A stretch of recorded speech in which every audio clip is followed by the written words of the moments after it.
नमस्कार दोस्तों, GK GS के प्रैक्टिस सेट 67 में आप सभी का स्वागत है। दोस्तों ये वीडियो सभी के लिए इम्पोर्टेंट होने वाला है। जो भी स्टूडेंट किसी भी एग्ज़ाम की तैयारी कर रहा हो, जिसमें दोस्तों जनरल अवेयरनेस और जनरल साइंस से रिलेटेड क्वेश्चंस आते हैं, उन सभी के लिए वेरी वेरी इंपॉर्टेंट होने वाला है। तो दोस्तों बने रहिएगा वीडियो के अंत तक। चैनल को सब्सक्राइब कर लीजिएगा, वीडियो को लाइक कर दीजिएगा। चलिए क्वेश्चंस को शुरू करते हैं। दोस्तों पहला क्वेश्चन है, प्रथम जैन सम्मेलन कब और कहाँ हुआ था। बहुत ही इंपॉर्टेंट क्वेश्चन है दोस्तों। प्रथम जैन सम्मेलन कब और कहाँ हुआ था। दोस्तों इसका आंसर हो जाएगा प्रथम जैन सम्मेलन 322 ईस्वी पूर्व पाटलिपुत्र में हुआ था। ऑप्शन नंबर 2 से हो जाएगा दोस्तों। 322 ईस्वी पूर्व पाटलिपुत्र में हुआ था प्रथम जैन सम्मेलन।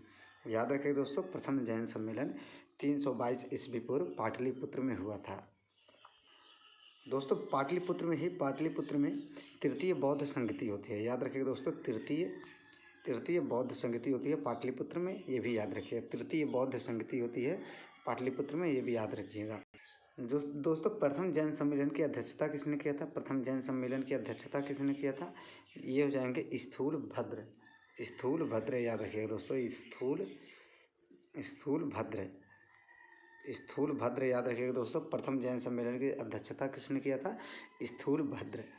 अगला क्वेश्चन, निम्न में से क्या जैन धर्म के त्रिरत्न में शामिल नहीं है। जैसे दोस्तों बौद्ध धर्म के त्रिरत्न होते हैं, त्रिपिटक क्या होते हैं दोस्तों बौद्ध धर्म के। जैसे अभिधम्म पिटक, सूत पिटक और विनय पिटक, ये होते हैं दोस्तों बौद्ध धर्म में 3 पिटक। उसी तरह दोस्तों जैन धर्म में त्रिरत्न होता है। वो तीनों रत्न कौन सा है। तो इसका आंसर हो जाएगा दोस्तों सम्यक ज्ञान, सम्यक कर्म, सम्यक विश्वास। ये तीनों दोस्तों जैन धर्म के त्रिरत्न होते हैं। चौथा है दोस्तों सम्यक अहिंसा। ये त्रिरत्न में शामिल नहीं है। तो इसका आंसर हो जाएगा दोस्तों शामिल नहीं है सम्यक अहिंसा। याद रखिए दोस्तों, त्रिरत्न तीन होते हैं, सम्यक ज्ञान, सम्यक कर्म और सम्यक विश्वास। जैसे दोस्तों बौद्ध धर्म में 3 पिटक होते हैं, अभिधम्म पिटक, सूत पिटक और विनय पिटक। अगला क्वेश्चन है दोस्तों, रिलैक्सिन क्या है। बहुत ही इंपॉर्टेंट है दोस्तों, रिलैक्सिन क्या है। तो इसका आंसर हो जाएगा रिलैक्सिन एक हार्मोन्स है दोस्तों। याद रखिएगा, रिलैक्सिन एक हार्मोन्स है। अगला क्वेश्चन, कैल्सिटोनिन तथा थायरॉक्सिन नामक हार्मोन शरीर में के किस ग्रंथि से स्रावित होता है। इम्पॉर्टेंट क्वेश्चन है दोस्तों। थायरॉक्सिन और कैल्सिटोनिन नामक हार्मोन्स किस ग्रंथि से स्रावित होता है। तो इसका आंसर हो जाएगा दोस्तों थायराइड ग्रंथि से। ऑप्शन नंबर 1 से हो जाएगा थायराइड ग्रंथि से। यह है दोस्तों कैल्सिटोनिन और थायरॉक्सिन नामक हार्मोन्स थायराइड ग्रंथि से स्रावित होता है। थाइमस ग्रंथ की बात करें दोस्तों, तो थाइमस ग्रंथ से थाइमोसिन। याद रखें दोस्तों,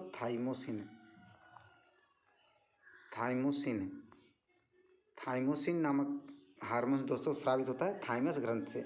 अग्नाशय से दोस्तों ग्लूकागॉन और इंसुलिन बहुत इंपॉर्टेंट है। ग्लूकागॉन और इंसुलिन याद रखिए दोस्तों, ग्लूकागॉन और इंसुलिन इंपॉर्टेंट है, अग्नाशय ग्रंथ से स्रावित होने वाले हार्मोन्स हैं। पीयूष ग्रंथ से दोस्तों आप लोगों को पता होगा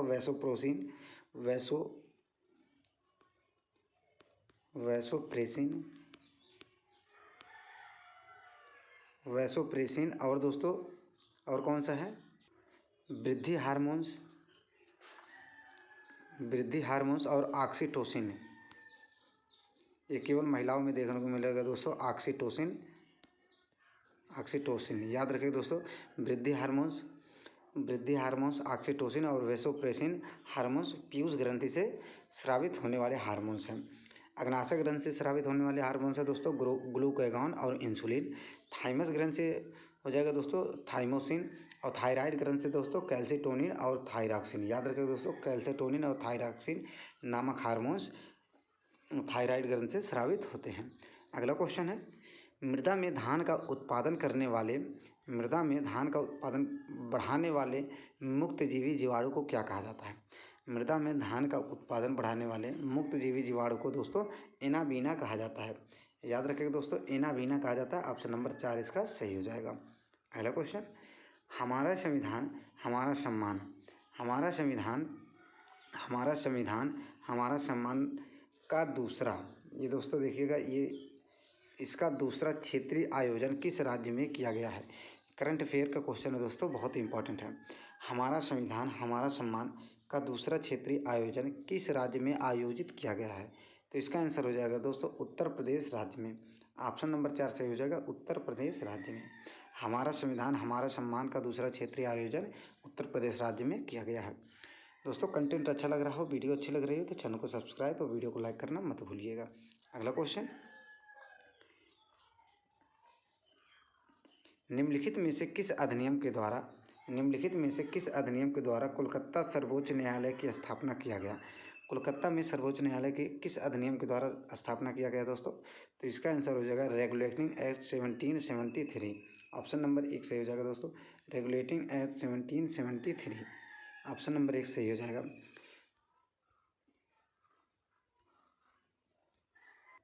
दोस्तों बात करें कलकत्ता में उच्च न्यायालय की हाईकोर्ट की स्थापना किस वर्ष हुआ। तो 1861 ईस्वी में। 1861 ईस्वी में होता है दोस्तों। 1861 से लेकर 1862 ईस्वी तक, 1861 से लेकर 1862 के ईस्वी के बीच में होता है कलकत्ता में उच्च न्यायालय की स्थापना। पिट्स इंडिया एक्ट 1774 क्या होता है दोस्तों। Pitt's India act charter act 1813 क्या होता है दोस्तों। ईसाइयों को धर्म प्रचार की अनुमति दिया गया चार्टर एक्ट 1813 के द्वारा। और दोस्तों इसमें इस एक्ट के द्वारा 1 लाख रुपए शिक्षा पर खर्च करने की भी अनुमति दिया गया। शिक्षा पर 1 लाख रुपए खर्च करने की भी अनुमति दिया गया चार्टर एक्ट 1813 के द्वारा। चार्टर एक्ट 1833 में क्या दिया गया है। चार्टर एक्ट 1833 में दोस्तों बंगाल का, याद रखिए दोस्तों, बंगाल का गवर्नर जनरल, जो गवर्नर जनरल था उसको भारत का गवर्नर जनरल बना दिया गया। बंगाल का गवर्नर जनरल भारत का गवर्नर जनरल किस एक्ट द्वारा बनाया गया। चार्टर एक्ट 1833 के द्वारा। याद रखें दोस्तों, इंपॉर्टेंट क्वेश्चन, बहुत ही चौथा नंबर दोस्तों बहुत ही इंपॉर्टेंट है। पूछता है दोस्तों किस एक्ट द्वारा बंगाल का गवर्नर जनरल भारत का गवर्नर जनरल बना दिया गया। तो ये हो जाएगा दोस्तों चार्टर एक्ट 1833 के द्वारा। अगला क्वेश्चन, निम्न में से किस देश में दोहरी नागरिकता का प्रावधान है। दोस्तों भारत में कैसी नागरिकता है। तो भारत में हो जाएगा दोस्तों एकल नागरिकता। भारत में एकल नागरिकता है, याद रखें दोस्तों, एकल नागरिकता। कनाडा में भी दोस्तों एकल नागरिकता है, एकल नागरिकता। ऑस्ट्रेलिया में दोस्तों एकल नागरिकता। दोस्तों संयुक्त राज्य अमेरिका में है दोस्तों दोहरी नागरिकता का प्रावधान किया गया है। दोहरी नागरिकता का प्रावधान संयुक्त राज्य अमेरिका में है। और ये दोस्तों दोहरी नागरिकता जो है एक केंद्र की तरफ से होता है, एक केंद्र, और एक दोस्तों प्रांत की तरफ से। याद रखिए दोस्तों, एक केंद्रीय नागरिकता होती है, एक प्रांतीय या फिर स्टेट वाइज नागरिकता होती है। अगला क्वेश्चन है, जल में वायु का बुलबुला किसकी तरह व्यवहार करता है। जल में वायु का बुलबुला किसकी तरह व्यवहार करता है। तो इसका आंसर हो जाएगा दोस्तों, आसान है, अवतल लेंस की तरह। दोस्तों कार में पीछे की वस्तु देखने के लिए किस लेंस का प्रयोग होता है। इसका आंसर हो जाएगा उत्तल दर्पण का याद रखिएगा। अगला क्वेश्चन, निम्न में से किस राज्य में वृक्षारोपण के लिए अमृत वृक्ष आंदोलन 2.0 ऐप लॉन्च किया है। निम्न में से किस राज्य ने वृक्षारोपण के लिए अमृत वृक्ष आंदोलन 2.0 ऐप लॉन्च किया है। तो इसका आंसर हो जाएगा दोस्तों असम राज्य ने। ऑप्शन नंबर 4 सही हो जाएगा, असम राज्य ने। ऑप्शन नंबर 4 सही हो जाएगा दोस्तों, असम राज्य ने। अगला क्वेश्चन, कालाजार रोग से शरीर का कौन सा अंग प्रभावित होता है। बहुत ही इंपॉर्टेंट है दोस्तों, वेरी वेरी इंपॉर्टेंट क्वेश्चन। कालाजार रोग से शरीर का कौन सा अंग प्रभावित होता है। तो इसका आंसर हो जाएगा दोस्तों अस्थि मज्जा। ऑप्शन नंबर 2 सही हो जाएगा दोस्तों, अस्थि मज्जा। ऑप्शन नंबर 2 सही हो जाएगा, अस्थि मज्जा। दोस्तों अस्थि मज्जा में ही दोस्तों खून का निर्माण होता है, WBC और RBC का निर्माण होता है। जो स्पेशली होता है दोस्तों WBC, वाइट ब्लड सेल जो होता है, WBC का निर्माण अस्थि मज्जा में ही होता है, ये भी याद रखिएगा। तो अस्थि मज्जा से कौन से रोग में प्रभावित होता है। तो ये जाएगा कालाजार रोग में। और कालाजार रोग किसकी वजह से होता है दोस्तों, विषाणु की वजह से, और खासकर दोस्तों बालू मक्खी के कारण। बालू मक्खी के कारण, याद रखिएगा दोस्तों, बालू मक्खी के कारण होता है काला जार रोग, याद रखिएगा दोस्तों। श्वास नली से किस रोग में श्वास नली प्रभावित होता है? तो श्वास नली की बात करें दोस्तों, ये जो है डिप्थीरिया और दोस्तों दमा रोग, जो सांस फूलने की बीमारी होती है दमा रोग में दोस्तों, डिप्थीरिया रोग में और दमा रोग में श्वास नली प्रभावित होता है, याद रखिएगा। डिप्थीरिया और दमा, डिप्थीरिया और दमा याद रखिए दोस्तों, बहुत इंपॉर्टेंट है। यकृत दोस्तों, यकृत की बात करें दोस्तों तो हेपेटाइटिस और पीलिया, हेपेटाइटिस हेपेटाइटिस हेपेटाइटिस और पीलिया रोग में, हेपेटाइटिस और पीलिया रोग में दोस्तों क्या प्रभावित होता है? यकृत प्रभावित होता है। आंत की बात करें दोस्तों तो आंत हो जाएगा टाइफाइड रोग में और हैजा में, टाइफाइड और हैजा में, टाइफाइड और हैजा, टाइफाइड और हैजा में दोस्तों आंत प्रभावित होता है। और दोस्तों आँख की बात करें, जो नयन होता है आँख दोस्तों ये होता है ट्रेकोमा रोग में, ट्रेकोमा रोग में दोस्तों आँख प्रभावित होता है। दोस्तों एक बार फिर से देख लीजिएगा, श्वास नली किस रोग से प्रभावित होता है? डिप्थीरिया या फिर दमा रोग थे, डिप्थीरिया या फिर दमा रोग से श्वास नली प्रभावित होता है। अस्थि मज्जा की बात करें दोस्तों तो काला जार रोग से होता है। और अस्थि मज्जा में दोस्तों WBC का निर्माण होता है, ये भी याद रखिएगा। काला जार रोग दोस्तों बालू मक्खी के कारण होता है, ये भी याद रखिएगा। यकृत किस रोग से प्रभावित होता है? हेपेटाइटिस और पीलिया रोग से, हेपेटाइटिस और पीलिया रोग से यकृत प्रभावित होता है। टाइफाइड और हैजा रोग से आंत प्रभावित होता है, आंत, याद रखिए दोस्तों ये आंत है। अगला क्वेश्चन, भारत के पहले गैर कांग्रेसी प्रधानमंत्री कौन थे? भारत के पहले गैर कांग्रेसी प्रधानमंत्री कौन थे? इससे पहले दोस्तों सभी के सभी जितने प्रधानमंत्री हुए थे वो कांग्रेस के पार्टी से हुए थे। तो पहली सरकार बनी थी और वो प्रधानमंत्री कौन थे जो कि गैर कांग्रेसी थे? तो ये हो जाएंगे मोरारजी देसाई। ऑप्शन नंबर 1 सही हो जाएगा मोरारजी देसाई, मोरारजी देसाई। ये कब बने थे दोस्तों? आप लोग कमेंट करके जरूर बताइएगा, कमेंट करके ज़रूर बताइएगा।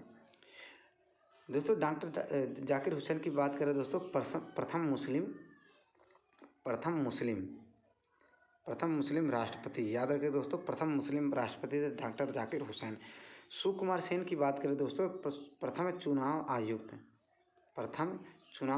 याद रखें दोस्तों, प्रथम चुनाव आयुक्त थे। प्रतिभा देवी सिंह पाटिल दोस्तों प्रथम महिला राष्ट्रपति, प्रतिभा देवी सिंह पाटिल प्रथम महिला राष्ट्रपति थी, याद रखिएगा।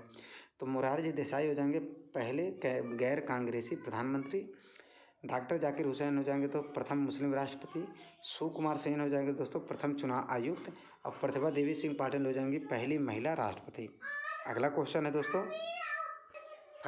दोस्तों, गरजता चालीसा प्रचंड पचासा किसे कहा जाता है? ये दोस्तों एक पवन होता है, एक हवा होता है, पवन होता है, आंधी तूफान होता है। गरजता चालीसा प्रचंड पचासा किसे कहा जाता है? तो इसका आंसर हो जाएगा दोस्तों दक्षिणी गोलार्ध के पछुआ पवन को। ऑप्शन नंबर 1 सही हो जाएगा दक्षिणी गोलार्ध के पछुआ पवन को दोस्तों क्या कहा जाता है? गरजता चालीसा और प्रचंड पचासा कहा जाता है। याद रखिए दोस्तों, गरजता चालीसा प्रचंड पचासा कहा जाता है। ऑस्ट्रेलिया के चक्रवात को दोस्तों विली विलीज कहा जाता है, विली विलीज कहा जाता है, याद रखिएगा। अगला क्वेश्चन, भाषाई आधार पर गठित प्रथम राज्य कौन सा है? भाषाई आधार पर गठित प्रथम राज्य कौन सा है? तो इसका आंसर हो जाएगा दोस्तों आंध्र प्रदेश, आंध्र प्रदेश प्रथम राज्य है। ये कब होता है दोस्तों? 1953 ईस्वी में, 1953 ईस्वी में, याद रखिएगा। और दोस्तों भाषाई आधार राज्य पुनर्गठन आयोग कब आया था? 1956 में। राज्य पुनर्गठन आयोग आया था दोस्तों 1956 में। फजल अली आयोग थे, फजल अली आयोग की अध्यक्षता में, फजल अली की अध्यक्षता में फजल अली आयोग बनता है, जो कि दोस्तों राज्य पुनर्गठन आयोग की गठन होता है 1956 ईस्वी में गठन होता है, ये भी याद रखिएगा। अगला क्वेश्चन, निम्न में से किस संस्था को ग्लोबल वाटर टेक पुरस्कार से सम्मानित किया गया है? निम्न में से किस संस्था को ग्लोबल वाटर टेक पुरस्कार से सम्मानित किया गया है? बहुत ही इंपॉर्टेंट क्वेश्चन है दोस्तों करंट अफेयर का। तो इसका आंसर हो जाएगा केंद्रीय जल आयोग को, केंद्रीय जल आयोग को। ऑप्शन नंबर 3 सही हो जाएगा केंद्रीय जल आयोग को, केंद्रीय जल आयोग को। अगला क्वेश्चन, आत्माराम पांडुरंग निम्न में से किसके संस्थापक थे? बहुत ही इंपॉर्टेंट क्वेश्चन है दोस्तों, very very important question. Atmaram Pandurang निम्न में से किस समाज के संस्थापक थे? तो इसका आंसर हो जाएगा प्रार्थना समाज के। ऑप्शन नंबर 1 सही हो जाएगा दोस्तों, प्रार्थना समाज के। प्रार्थना समाज के आत्माराम पांडुरंग हो जाएंगे दोस्तों प्रार्थना समाज के। प्रार्थना समाज के दोस्तों ब्रह्म समाज के संस्थापक कौन थे? तो ये राजा राम मोहन राय। राजा राम मोहन राय। राजा राम मोहन राय याद रखिएगा, राजा राम मोहन राय। अगले आर्य समाज के हो जाएंगे दोस्तों स्वामी दयानंद सरस्वती। स्वामी दयानंद सरस्वती याद रखिएगा, सरस्वती। स्वामी दयानंद सरस्वती हो जाएंगे। रामकृष्ण मिशन के कौन थे दोस्तों संस्थापक? हो जाएंगे स्वामी विवेकानंद। स्वामी विवेकानंद याद रखिए दोस्तों, विवेकानंद याद रखिएगा, स्वामी विवेकानंद हो जाएंगे रामकृष्ण मिशन के। तो दोस्तों आत्माराम पांडुरंग प्रार्थना समाज के संस्थापक, ब्रह्म समाज और आत्मीय समाज के हो जाएंगे राजा राम मोहन राय। ब्रह्म समाज और आत्मीय समाज के राजा राम मोहन राय। आर्य समाज के हो जाएंगे दोस्तों स्वामी दयानंद सरस्वती। रामकृष्ण मिशन हो जाएंगे विवेकानंद, स्वामी विवेकानंद। अगला क्वेश्चन, निम्न में से कौन एक शहरी सभ्यता थी? निम्न में से कौन सी एक शहरी सभ्यता थी? इंपॉर्टेंट क्वेश्चन है दोस्तों। तो हो जाएंगे हड़प्पा सभ्यता। हड़प्पा सभ्यता ऑप्शन नंबर 3 सही हो जाएगा, हड़प्पा सभ्यता। हड़प्पा सभ्यता एक शहरी सभ्यता थी दोस्तों, याद रखिएगा। अगला क्वेश्चन है एल्युमिनियम को बनाने के लिए कौन सा मुख्य खनिज का प्रयोग होता है? एल्युमिनियम को बनाने के लिए कौन से मुख्य खनिज का प्रयोग होता है? तो इसका आंसर हो जाएगा दोस्तों बॉक्साइट। एल्युमिनियम किसका है? इसका बॉक्साइट का। एल्युमिनियम किसका है? इसका दोस्तों बॉक्साइट का। हेमेटाइट से दोस्तों हो जाएगा लोहा बनाते हैं, आयरन। हेमेटाइट से लोहा बनाते हैं, याद रखिए, हेमेटाइट से लोहा। अगला क्वेश्चन है सबसे कठोर धातु कौन सी है? बहुत ही इंपॉर्टेंट है दोस्तों, सबसे कठोर धातु की बात किया गया है। तो सबसे कठोर धातु हो जाएगा दोस्तों टंगस्टन। याद रखिएगा दोस्तों, सबसे कठोर धातु टंगस्टन हो जाएगा सबसे कठोर। और सबसे कठोर पदार्थ है ये दोस्तों, सबसे कठोर पदार्थ है या फिर तत्व।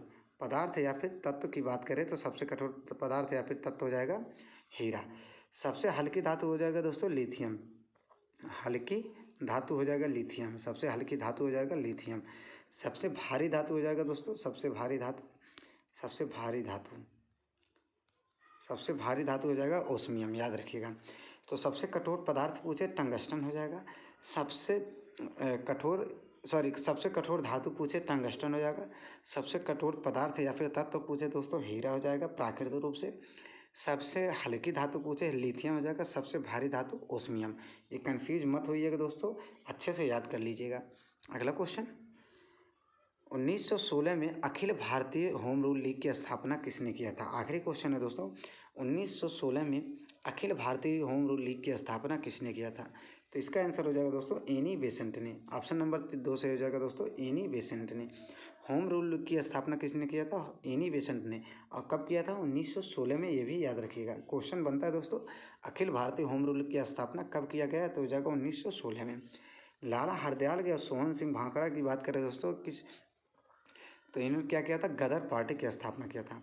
गदर पार्टी याद रखें दोस्तों, गदर पार्टी की स्थापना किया था इन्होंने। और कहाँ पर किया था दोस्तों? सैन फ्रांसिस्को अमेरिका में। सैन फ्रांसिस्को अमेरिका में किया था, ये भी याद रखिएगा। स्वराज पार्टी की स्थापना चित्तरंजन दास और मोतीलाल नेहरू ने दोस्तों मिलकर किए थे। स्वराज पार्टी की स्थापना याद रखिएगा, स्वराज पार्टी की स्थापना चित्तरंजन दास और मोतीलाल नेहरू ने किया था, ये भी याद रखिएगा। तो दोस्तों बस आज के लिए इतना ही। उम्मीद करता हूँ दोस्तों वीडियो पसंद आई हो। वीडियो पसंद आए तो चैनल को सब्सक्राइब कीजिएगा, वीडियो को लाइक ज़रूर कर दीजिएगा। धन्यवाद।